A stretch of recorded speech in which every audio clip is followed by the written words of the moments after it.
Good morning friends. So welcome to the prelims booster session. आज का पहला topic है कोस्टल इरोजन। तो union minister of earth sciences जो है उन्होंने लोकसभा में बताया है कि 34% जो हमारी कोस्ट लाइन है कंट्री की, वो किसी ना किसी जो है इरोजन से जो है वो सफ़र कर रही है। तो कोस्टल इरोजन होता क्या है, पहले तो हमें ये पता लगना चाहिए। तो इस कोस्टल इरोजन का मतलब होता है कि किसी भी तरह से लॉस होना लैंड का या फिर डिस्प्लेसमेंट होना कोस्टल एरियाज़ का, किसी भी तरह से लॉन्ग टर्म में अगर आपका जो जो कोस्ट है उसमें से सेडिमेंट्स को या फिर रॉक्स जो हैं जो आपके कोस्ट लाइन पे हैं, वो किसी भी वजह से, चाहे वो नेचुरल कॉजेज़ हों चाहे वो एंथ्रोपोजेनिक कॉजेज़ हों, उनकी वजह से अगर वो जो है डिस्ट्रॉय हो रहे हैं तो उसको हम कहते हैं कोस्टल इरोजन। ठीक है, तो किसी वजह से हो सकता है, जैसे कि आपका वेव्स की वजह से, करंट्स की वजह से, टाइड्स की वजह से, या इवन एंथ्रोपोजेनिक कॉजेज़, अगर आप वहाँ पर डेवलपमेंट पर्पज़ से जो है कुछ एक्टिविटीज़ कर रहे हो तो आपके जो है वहाँ पर रॉक्स जो है वो हार्म होंगे और उसकी वजह से कोस्टल इरोजन जो है वो बढ़ जाएगा। आपकी टूरिज्म एक्टिविटीज़ की वजह से भी हो सकता है, वो किसी भी एंथ्रोपोजेनिक कॉजेज़ से भी हो सकता है। ठीक है, अब जो ग्लोबल सी लेवल राइज जो हो रहा है उसकी वजह से जो है ये प्रॉब्लम और ज़्यादा बढ़ती जा रही है। और ये क्यों अच्छा नहीं है, क्योंकि आपके अगर इरोजन होती रहेगी तो ये आगे तक फैलता रहेगा, आपके कोस्ट जो है वो छोटे होते जाएंगे। ठीक है, तो आपके जो है मेन लैंड जो है वो उतना ही आपका जो है एरिया छोटा होता जाएगा अगर ये बहुत ही तेज़ी से फैलना शुरू कर दे तो इसको कई तरह के होते हैं प्रोसेसेस कोस्टल इरोजन के। जैसे पहला होता है हाइड्रोलिक एक्शन, मतलब पानी की वजह से, पानी की जो फोर्स है वो ही बार बार धीरे धीरे धीरे धीरे धीरे धीरे जो है वो मटेरियल को जो है वो डिसलॉज करती रहती है और अपने सी के साथ वापस लेके जाती रहती है। अब्रेजन, अब्रेजन में क्या होता है कि कुछ जो है रॉक या मटेरियल जो है वो सी की जो वेव्स हैं वो उठा लेती हैं और उसको बार बार कोस्ट लाइन पर मारती रहती हैं। तो उससे क्या होता है कि जो कोस्ट लाइन का जो है सेडिमेंट्स या रॉक्स हैं वो टूटते रहते हैं और वो जो ब्रेक अवे होके सी में वापस जाते रहते हैं। तीसरा होता है एट्रिशन। एट्रिशन में क्या होता है कि जो रॉक्स और स्टोन्स जो वेव्स ने उठाए हैं वो आपस में टकरा टकरा के जो है वेयर डाउन होते रहते हैं और उससे भी क्या होता है जो जो आपके जो रॉक्स और जो स्टोन्स हैं जो आपके कोस्ट लाइन में वो सफ़र करते हैं और ये सारा का सारा जो है मलबा, एक तरह जिसको आप कह सकते हो, छोटे छोटे पत्थरों में तब्दील होकर वापस पानी में जाता रहता है। चौथा होता है कंप्रेशन। कंप्रेशन में क्या होता है कि कंप्रेशन में जो रॉकी एरियाज़ हैं वहाँ पर एयर जमी होती है, एयर जाके मतलब समझ लो बैठ जाती है। जब एयर अंदर बैठी होती है और एयर ट्रैप हो जाती है इस इन क्रैक्स के अंदर, फिर होता क्या है, जब वेव आई, जब वेव आने की वजह से क्या होता है कि कंप्रेशन और डीकम्प्रेशन होती है, क्रैक्स जो हैं वो स्प्रेड हो जाते हैं पानी अंदर घुसने की वजह से और जो रॉक्स के पीसीज हैं वो कट ऑफ होने लग जाते हैं और वो ब्रेक ऑफ होने लग जाते हैं। तो कंप्रेशन जो है उसी की वजह से आपके जो केव्स बनती हैं ना, जो आपने देखा होगा कोस्टल एरियाज़ में केव बन जाती हैं, वो उसी कंप्रेशन की वजह से ही ये केव्स बनती हैं। तो अब कोस्टल इरोजन इन इंडिया, इसका क्या एक्सटेंट है, लगभग 26% जो हमारी कोस्ट लाइन है वो अक्रीशन जो है उसकी वजह उससे या फिर इरोजन से जो है वो पीड़ित है और 40% जो है वो अभी स्टेबल स्टेट में है। 98 कोस्टल पॉकेट्स कंट्री में जो है वो किसी न किसी तरह की जो है सी इरोजन से को फेस कर रहे हैं। ठीक है, तो NCCR national centre for coastal research जो है उनकी एक रिपोर्ट है 2018 की, उन्होंने बोला है कि वेस्ट बंगाल जो है वहाँ पर 60.5% जो कोस्ट है वो कोस्टल इरोजन से सफ़र कर रहा है। इसके बाद जो है रैंकिंग में केरला, तमिलनाडु और गुजरात आते हैं। इवन पुडुचेरी जो है उसकी भी 56.2% जो कोस्ट है वो किसी न किसी तरह की कोस्टल इरोजन से सफ़र कर रहा है। ठीक है, सो नेक्स्ट हमारा टॉपिक है माधवपुर घेड़ फेयर। तो प्रेसिडेंट ऑफ इंडिया जो है उन्होंने 5 day long Madhavpur Ghed fair को इनॉग्रेट किया है पोरबंदर में और ये 2018 से government of Gujarat, ministry of culture, union ministry of culture के साथ मिलकर इस फेयर को ऑर्गेनाइज कर रही है हर साल, क्योंकि हम लॉर्ड कृष्णा और रुक्मणी की जो है वेडिंग को या सेक्रेड यूनियन कह सकते हैं उसको सेलिब्रेट करते हैं। तो अब आपको पता है कि जो श्री कृष्ण थे वो उत्तर प्रदेश से थे, वृंदावन से थे, मथुरा से थे और उनकी जो है एक नॉर्थ ईस्टर्न जो है गर्ल के साथ, आप जैसे कह सकते हो कि नॉर्थ ईस्टर्न जो है हमारी जो प्रिंसेस जो है रुक्मणी, उनके साथ जो है वो मैरिज हुई थी। तो एक तरह से हमारा को ये क्या देखने को मिलता है कि यूनिटी इन डाइवर्सिटी, ठीक है, यूनिटी और डाइवर्सिटी कंट्री की देखने को मिल रही है। और हम जो है हमारे माधवपुर घेड़ विलेज जो है उन्होंने, क्योंकि आपको पता है द्वारका के पास जाकर उनकी जो है वो मैरिज हुई थी, तो माधवपुर घेड़ विलेज जो है उन्होंने इस वेडिंग को जो है वो विटनेस किया था, ऐसा माना जाता है, इसीलिए जो है इस फेयर को यहाँ पर सेलिब्रेट किया जाता है। ठीक है, तो माधवपुर जो फेयर है वो एक तरह से गुजरात को नॉर्थ ईस्टर्न रीजन के साथ जो है वो कनेक्ट कर रहा है, तो इसलिए यहाँ पर 5 दिन का जो है ये फेयर लगाया जाता है और इसमें अलग अलग हेरिटेज, कल्चर, आर्ट जो है पार्टिसिपेशन होती है लोगों की और एक तरह से टूरिज़्म के लिए इसको किया जाता है, ठीक है। सो नेक्स्ट टॉपिक हमारा है एक्सियोम 1 मिशन। तो स्पेस एक्स कैप्सूल में 3 जो है जिन्होंने कस्टमर्स ने पे किया था वो, और एक पुराने नासा के एस्ट्रोनॉट जो हैं वो इंटरनेशनल स्पेस स्टेशन के लिए गए हैं, और ये एक तरह से first of its kind mission है। लगभग 10 दिन चलेगा ये मिशन। इसको ह्यूस्टन बेस्ड एक कंपनी है एक्सियोम स्पेस, उसने जो है वो इस मिशन को लॉन्च किया है। ये एक तरह से प्राइवेट क्रू मिशन है, पैसा लेकर जो है लोगों को एक तरह से भेजा गया है इंटरनेशनल स्पेस स्टेशन पे। ऑफ कोर्स सिर्फ टूरिज्म एक्टिविटी के लिए, स्पेस टूरिज्म के लिए नहीं भेजा गया, रिसर्च भी होगी उनके ऊपर कि वहाँ पर जाकर जो है बॉडी में क्या क्या चेंजेस आते हैं। तो एक्सियोम स्पेस जो है वो 2016 में उसको फाउंड किया गया था, और ये वर्ल्ड की फर्स्ट कमर्शियल स्पेस स्टेशन जो है बनाना चाहती है ये कंपनी, ठीक है। तो अब ये इसमें स्पेस एक्स ने पार्टिसिपेट किया, स्पेस एक्स ने अपना कैप्सूल दिया इनको, और जो है पैसा लेकर 3 कस्टमर्स को भेजा जा रहा है, और जो है एक नासा एस्ट्रोनॉट भी हैं, और ये वहाँ पर जो है ऑफ कोर्स टूरिज्म का पर्पस भी है, स्पेस टूरिज्म का, बट यहाँ पर रिसर्च भी की जाएगी इन कस्टमर्स के ऊपर, ठीक है। तो ये कोई फर्स्ट इंस्टेंस नहीं है कि जिसमें पैसा लेकर जो है कस्टमर्स को जो है स्पेस में भेजा जा रहा है। इससे पहले ऑफ कोर्स रशिया जो है 2001 से इंटरनेशनल स्पेस स्टेशन पर वेल्दी बिजनेसमैन को भेजता रहा है। 2019 तक नासा जो है वो ऑर्डिनरी सिटीजन्स को भेजने के फेवर में नहीं था, बट बाद में उन्होंने अपना स्टैंड को चेंज किया, और उन्होंने देखा कि कमर्शियल स्पेस इंडस्ट्री जो है वो एक बहुत ज़्यादा ग्रो करने वाली है फ्यूचर में, तो इसलिए उन्होंने उसको अलाउ कर दिया, ठीक है। तो अपार्ट फ्रॉम एक्सियोम जो है जेफ बेजोस के ब्लू ओरिजिन और रिचर्ड ब्रैंसन का वर्जिन गैलेक्टिक भी जो है वो ऑलरेडी ऐसी स्पेस कंपनीज हैं जो कस्टमर्स को स्पेस में लेके जाना चाहती हैं, ठीक है। तो नेक्स्ट टॉपिक हमारा है सीमा दर्शन प्रोजेक्ट। तो यूनियन होम मिनिस्टर जो है उन्होंने सीमा दर्शन प्रोजेक्ट को नादाबेट में लॉन्च किया है, जो कि बनासकांठा डिस्ट्रिक्ट ऑफ गुजरात में पड़ता है। तो सीमा दर्शन प्रोजेक्ट क्या है, लोगों को जो है एक तरह से अपॉर्चुनिटी दी जाएगी ताकि वो बीएसएफ पर्सोनल और उनकी लाइफ को जो है वो देख सकें, उनको एक तरह से टूरिज़्म के ही थ्रू चाहे टूरिस्ट फैसिलिटीज़ जो है बनाई जा रही हैं, ताकि वो बीएसएफ के जो पर्सोनल हैं वो कैसे हमारे देश की रक्षा करते हैं, कैसे बॉर्डर को गार्ड करते हैं, उसको देख सकें। तो ये एक तरह से सीमा दर्शन प्रोजेक्ट उनके लिए बनाया गया है। तो लगभग 1.25 करोड़ के करीब जो है पैसा खर्च किया गया टूरिस्ट अट्रैक्शंस या स्पेशल अट्रैक्शंस बनाने में, ताकि लोग जो आएँ और बीएसएफ के पर्सोनल को देख सकें कि वो कैसे बॉर्डर को हमारे गार्ड करते हैं। तो बीएसएफ ऑफ कोर्स आपकी वर्ल्ड की लार्जेस्ट बॉर्डर गार्डिंग फोर्स है। लगभग 6300 या रादर 6400 किलोमीटर्स के बॉर्डर को जो है वो पाकिस्तान और बांग्लादेश के बॉर्डर को जो है इंडिया के वो गार्ड करती है। और 1961 में इसको जब हमारी पाकिस्तान से वॉर हुई थी उसके बाद यह रियलाइज़ हुआ कि एक स्पेशलाइज्ड फोर्स होनी चाहिए जो कि पाकिस्तान के बॉर्डर के साथ हमारे लगी होनी चाहिए। तो बॉर्डर सिक्योरिटी फोर्स को बनाया गया था ऑफ कोर्स तब। इससे पहले स्टेट की आर्म्ड पुलिस बटालियन जो है वो बॉर्डर को गार्ड करती होती थी, बट जो है पाकिस्तानी एग्रेशन के बाद ये रियलाइज़ किया गया एक स्पेशलाइज्ड फोर्स होनी चाहिए।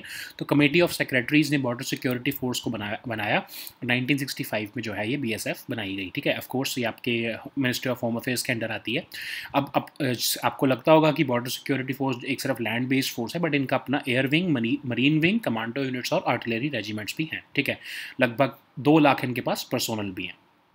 तो नेक्स्ट हमारा टॉपिक है हेलिना। हेलिना एक indigenously developed anti tank guided missile है जिसको टेस्ट किया गया अभी रिसेंटली दोबारा से, और ये ऑफ कोर्स एक एडवांस्ड वर्जन है, और इसको डीआरडीओ, इंडियन आर्मी और इंडियन एयरफोर्स की टीम्स ने मिलकर इसको टेस्ट किया है।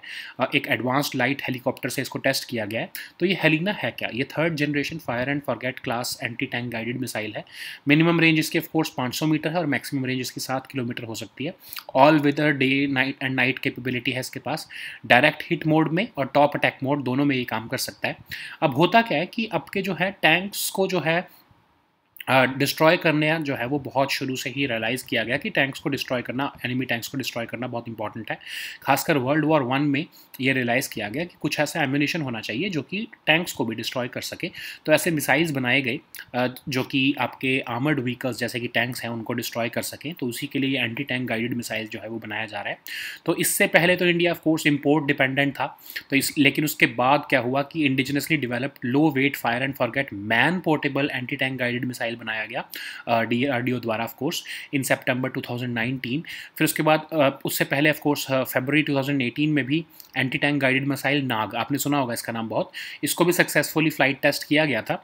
और जो है दिसंबर 2019 में रादर हमारी गवर्नमेंट ने एंटी टैंक स्पाइक मिसाइल्स भी जो है इसराइल से प्रोक्योर किए, ताकि जो है operational needs of Indian army को पूरा किया जा सके। ठीक है, तो अब आपको पता है कि एंटी टैंक गाइडेड मिसाइल्स बहुत इंपॉर्टेंट है, आर्मर्ड वॉरफेयर में भी बहुत इंपॉर्टेंट है, क्योंकि ये जो कन्वेंशनल डिफेंस होता है एनिमी का, उसको जो है ये ब्रीच कर सकते हैं। ठीक है, हमारा मोटिव ये होता है कि एनिमी के टैंक को उस डिस्ट्रॉय कर देना इससे पहले कि वो हमारे ऊपर अटैक कर सके। ठीक है, तो इसकी जो ऑपरेबिलिटी है मिसाइल की वो बहुत इंपॉर्टेंट होती है, एक की फीचर होता है। तो हमारे पास ऐसी ऑपरेबिलिटी होनी चाहिए कि बिफोर जो है वो टैंक का हमारे अगेंस्ट यूज़ किया जाए, उससे पहले ही ये मिसाइल जो है वहाँ पर पहुँच कर उसको डिस्ट्रॉय कर दे। ठीक है, सो नेक्स्ट हमारा टॉपिक है पाम संडे। तो अभी जो है केरला में जो है क्रिश्चियनिटी के जो बिलीवर्स हैं उन्होंने पाम संडे सेलिब्रेट किया है। तो ये एक तरह से वीक लॉन्ग सेलिब्रेशन होगी। तो होली वीक है, ये आपको पता है कि ईस्टर संडे है, जो अब आने वाला संडे ईस्टर संडे है, तो उससे पहले जो संडे होता है उसको पाम संडे कहते हैं। ठीक है, तो इसको ये जो है क्रिश्चियनिटी में बिलीव किया जाता है कि जीसस जो हैं वो जेरूसलम में एंटर किए थे इस टाइम पर, तो इसलिए जो है पाम संडे को सेलिब्रेट करते हैं। तो जो ईस्टर से पिछला संडे होता है उसको पाम संडे कहते हैं। ठीक है, तो जो फर्स्ट डे होता है ये होली वीक का, मतलब कल जो था आपका जो है रादर जो संडे था, पाम संडे था, वहाँ से फर्स्ट जो ये पूरा वीक स्टार्ट हो गया होली वीक, और ये आने वाले संडे तक चलेगा जो कि ईस्टर का संडे है। ठीक है, so now let us see all these topics in English. So the first topic is coastal erosion. So Union Minister of Earth Sciences has informed the Lok Sabha that out of the Indian coastline, about 34% of our coastline is suffering from some degrees of erosion. Okay, so what is coastal erosion? So it is basically loss or displacement of land by a long-term removal of sediment and rocks along the coastline. So you know it can occur due to both natural as well as anthropogenic causes, like natural causes like waves, currents, tides, etc., or even wind-driven water can cause the coastal rocks and sediments to fall off the coast, and it is basically most affected by the storms and other natural events which cause this coastal erosion. And the extent and severity of this issue is worsening with global sea level rise. Okay, so what are the types of coastal erosion? So first, of course, is the hydraulic action, in which the sheer force of water crashes against the coastline and it leads to dislodging of the material, and the material is carried away by the sea. Okay, the second is the abrasion.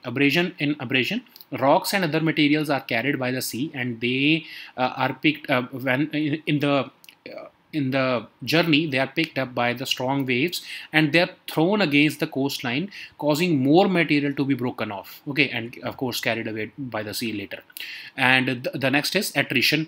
In attrition, when this material of rocks and stones are carried away by the waves, they hit and knock against each other and they wear down further. Okay, so what happens is that the rocks and sediments which are present at the coastline, they once the waves hit them, they rather start knocking against each other, and that's why this attrition occurs. And rounded pebbles are formed. You have seen that near the coastline, that rounded pebbles are formed and this material is worn down. Okay, so the next is compression. So compression is very important, because when the air enters into any crack in the rock, and when that rock is hit by a wave, then the air inside that crack is compressed and decompressed rapidly. So in this reaction of rapid compression and decompression, the cracks spread and the pieces of rock starts falling down. Okay, so compression is also one of the main processes which also creates caves near the coastline. You may have seen the caves near the beaches. So all those caves are made by compression. Okay, so what is the extent of coastal erosion in India? So 26% of the coastal erosion is coastline is suffering from some kind of erosion, and 40% is in a stable state. Okay, so 98 coastal pockets in the country have been facing some kind of sea erosion. So NCCR report is also saying that when NCCR is National Center for Coastal Research, it is a body under the Ministry of Earth Sciences, and it was created, of course, in 1992 to to monitor the shoreline erosion using remote sensing and GIS mapping techniques.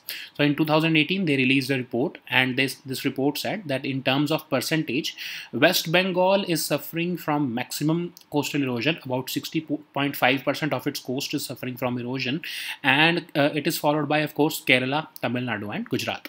Later on, it was also found that the Union Territory of Puducherry, it is also suffering from coastal erosion. About 56% of its coast has recorded some kind of erosion. So the next topic is Madhavpur Ghed Fair. So President of India has inaugurated this 5-day long Madhavpur Ghed Fair at Porbandar. This Madhavpur Ghed village is near in Porbandar, and this has been inaugurated by the President of India.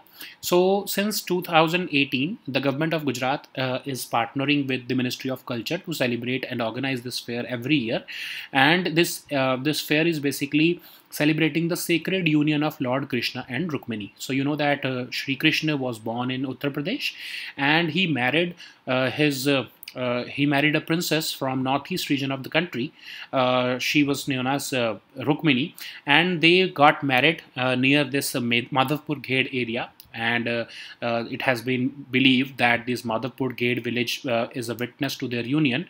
So that's why this fair is celebrated in this region, and it of course connects Gujarat with the northeast region of the country. Okay, so apart from this celebration, it also encourages tourism, because people from every walk of life participate in this fair, and this also provides the young generation an opportunity to gain knowledge about our heritage, culture, art, handicrafts, and traditional cuisine. Okay.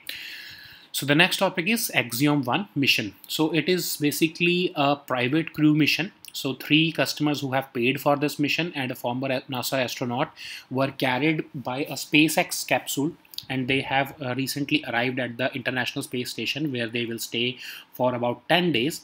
Of course, it is also a space tourism mission, but apart from that, there will be research also as upon the humans who have gone there. They are the customers who have paid for it, and this mission has been organized by a Houston-based company, Axiom Space. So it's a private crew mission to the International Space Station, and this Axiom Space was of course founded in 2016, and they have a goal of creating world's first commercial space station. So of course, once this space station will be created by Axiom Space, people will pay for this flight, and they will go to that commercial space station for the tourism purposes. Okay, so it is not the first time that this customers have paid for a space tourist project. Russia has been selling tickets or rides to the International Space Station to wealthy businessmen since 2001, but NASA has been averse to this idea. Until 2019 they did not permit ordinary citizens to be launched into space, but later on they realized that the space tourism has a lot of potential. That's why they reversed their stance, and they now many companies like Jeff Bezos, Blue Origin, and Richard Branson's Virgin Galactic are operating in this domain.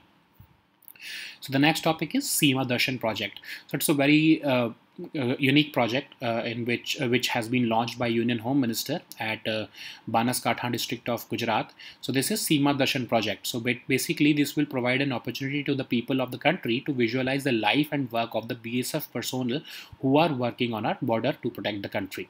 Okay, so under this scheme, all kinds of tourist facilities and special arrangements have been made, and they have been developed at a cost of about 1 crore 25 lakh rupees. So this will allow people to witness firsthand as to how the border security force protects the country at our borders. Okay, so about the border security force, it's the world's largest border guarding force. It is securing about 6,400 kilometers of our international borders with Pakistan and Bangladesh, and it was of course established as a response to the 1965 war with Pakistan. Okay, so before that, of course, State Armed Police Battalion was guarding our borders, but later on, when the Pakistani invasion happened, and it was realized by India that it is not enough, so we need to create a specialized armed force under the union government.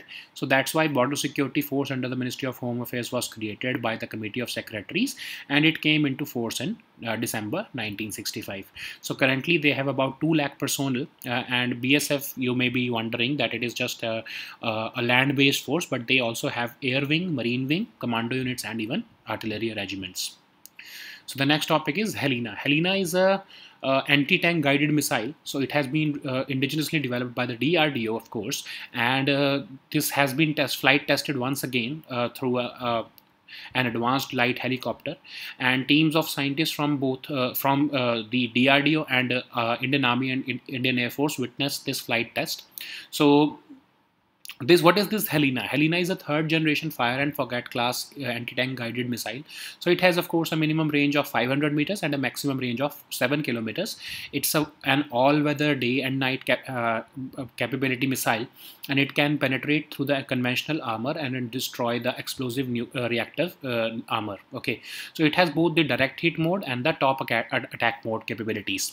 So when the World War I happened, it was realized that there should be ammunition which can pierce the armors of tanks, and enemy tanks posed a real threat to the armies. That's why it was realized that there should be some kind of ammunition which can neutralize the threat from the tanks. Okay, so certain missile systems like anti-tank guided missiles were developed later on, so that strike can be launched against tanks. It was even realized by the DRDO in India, because earlier we were using imported anti-tank guided missiles, but later on it was realized that we should also work on anti-tank guided missiles. So that's why in September 2019, man-portable anti-tank guided missile was developed. It was of course an indigenously developed low-weight fire and forget man-portable anti-tank guided missile. And even in 2018, we already had this anti-tank guided missile NAG. Later on, even in December 2019, the government realized that the operational requirements of the Indian Army need to be met. That's why we procured from Israel the anti-tank Spike missiles. So of course it is very important in armored warfare, because these missiles have the capability to go past conventional defenses, and they can hit the enemy tank before even the tank can take a clear shot. Okay, so this is the purpose, that before the enemy tank launches an attack on you, you can neutralize that tank before the tank can launch an attack against you. Okay, this is the key feature of these anti-tank guided missiles. So the next topic is Palm Sunday. So believers of Christianity have started to celebrate Palm Sunday. So Palm Sunday is the Sunday that falls just before the Easter Sunday, and it marks the beginning of the Holy Week, which is celebrated by the believers of Christianity for the Easter Sunday. Okay, so it is believed that the Jesus entered into Jerusalem on this very day, and it is also the first day of the Holy Week, and this Palm Sunday falls just 1 week before the Easter Sunday. Okay, you know that the upcoming Sunday is the Easter Sunday. So the latest Sunday that has gone just now was celebrated as the Palm Sunday. Okay, so these were our topics for today. We'll meet next time with new topics. Until then, goodbye and take care.